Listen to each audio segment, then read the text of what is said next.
Mama, the woman you buried last year came to our backyard. That was the first thing Amara said that afternoon. I was turning off the last pot of egusi, enjoying the quiet hum of the generator outside, when her trembling voice cut through the air.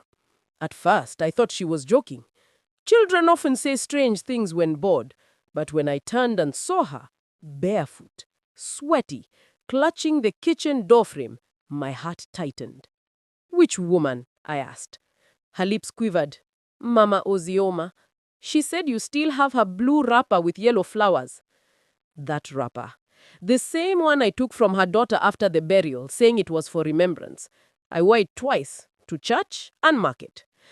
I forced a smile. "You're mistaken."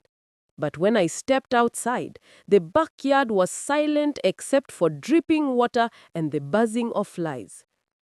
And then I saw it. Half buried beneath the guava tree, damp despite the dry soil, the blue wrapper. Amara watched me from the door. "She said she'll come back if you don't give it to her." I stared at the cloth, my pulse loud in my ears.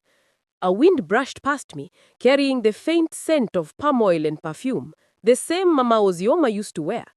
For the first time since her burial, I whispered into the wind, "Who put this here?" And the air whispered back, "Return what isn't yours."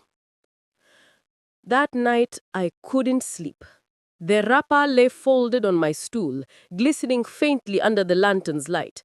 I swore I saw it move once, like a living thing. The air inside my room smelt of damp earth and old perfume. I turned and called, "Amara!" No answer. She'd been restless all evening, murmuring about someone knocking on her window. I told her to stop imagining things. But deep inside, I was the one afraid. At midnight, I heard it. Footsteps in the backyard. Slow. Dragging. Familiar. My breath caught when I rose, clutching my wrapper. When I peeked through the curtain, the guava tree swayed, though the night was still. "Give me what is mine," a voice hissed softly. My lantern flickered. By dawn, I'd had enough. I wrapped the cloth in a black bag and buried it behind the pit latrine, praying that would silence her spirit. But when I returned from market later that day, Amara was sitting outside, her face pale. "Mama, the woman came again." My knees buckled. What did she say this time? "She said you can't bury what belongs to the dead." Behind Amara, under the mango tree, the blue wrapper fluttered gently in the breeze, freshly washed and folded. The next morning, I went to Auntie Efwa, my neighbor and church elder. "Efwa," I whispered, "something strange is happening." She frowned. "You mean Mama Ozioma?" My heart skipped. "You know?" Efwa sighed. "Before she died, she said whoever wore her burial wrapper would carry her shame." I froze. Shame? She wasn't buried properly. Her daughter took her money and rushed the funeral. That wrapper was meant for her true friend, the one who betrayed her. "Me?" Efwa avoided my eyes. "You and Ozioma fought before her death, didn't you?" I felt the blood drain from my face. "We had. Over a man. My husband, Kojo, had been seeing her before we married. That night, Kojo came home drunk. 'You look pale,' he slurred. 'Do you believe in ghosts?' I asked. He laughed. 'Only the ones we create.' Then he pointed at the wrapper folded neatly on the chair. 'Where did you get that?' I didn't answer. His laughter faded. 'That's Ozioma's cloth. I bought it for her before she died.' My stomach twisted. 'You what?' He smiled bitterly. 'She said she'd come for it one day.' By the third night, Amara stopped sleeping. She'd wake screaming, saying someone was brushing her hair. Her tiny braids stood tangled and damp each morning as though she'd walked through rain. I prayed. I burnt incense. I even called a pastor. But when he came, he refused to enter the house. 'Madam, this place smells of unfinished business.' That evening, Kojo stumbled in again. 'You are losing it. Stop blaming the dead.' But when he saw Amara's eyes, wide and glassy, he froze. "Who's brushing your hair?" Amara smiled faintly. "Auntie Ozioma." Kojo staggered back. "She's dead." Amara tilted her head. "She said you promised to marry her after Mama dies." He looked at me, horror spreading across his face. "She knows." The room grew colder. The lantern hanging by the window swayed gently, though the air was still. And then a voice filled the house, soft, broken, familiar. "Kojo." I waited.